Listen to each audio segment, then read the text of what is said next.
Hello there, fifth graders, and welcome to your next history lesson, the three branches of government. There we go. Overview. The national government in the United States is divided into three branches: the legislative branch, the executive branch, and the judicial branch. Each branch has its own set of powers and duties, and no branch can do the job of another. Not only that, each branch has powers and weaknesses compared to the other branches.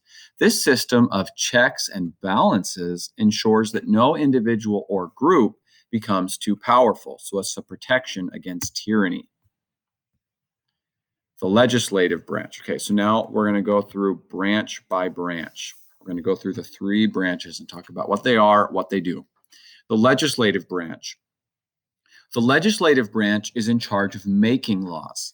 It consists of Congress, which has two houses, the House of Representatives and the Senate. The House of Representatives.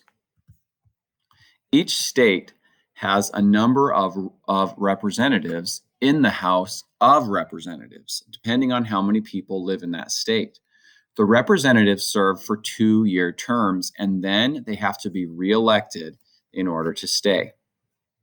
The Senate. The Senate has 2 senators for every state. Senators serve 6-year terms, and they can also be reelected.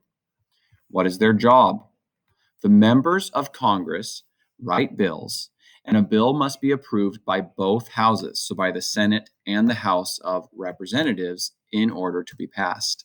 The bills passed by Congress must be approved by the executive branch, that's the president, to become laws. If a bill is not approved by the executive branch, it can still become a law if a large majority of Congress approves it. The executive branch. The executive branch carries out the law. The highest position in the executive branch is the President of the United States. But the executive branch also includes the Vice President and the Cabinet, which is composed of the leaders of the various government departments.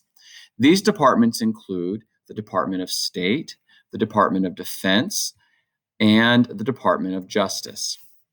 The department heads are chosen by the president.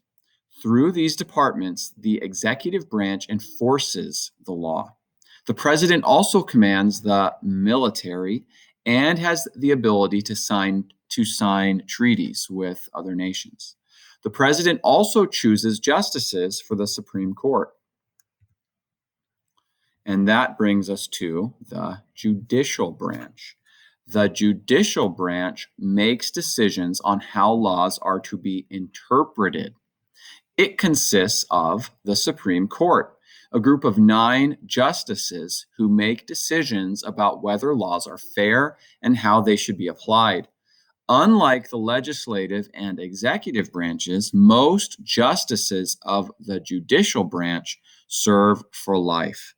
Each federal justice is selected by the president and must be approved by the Senate.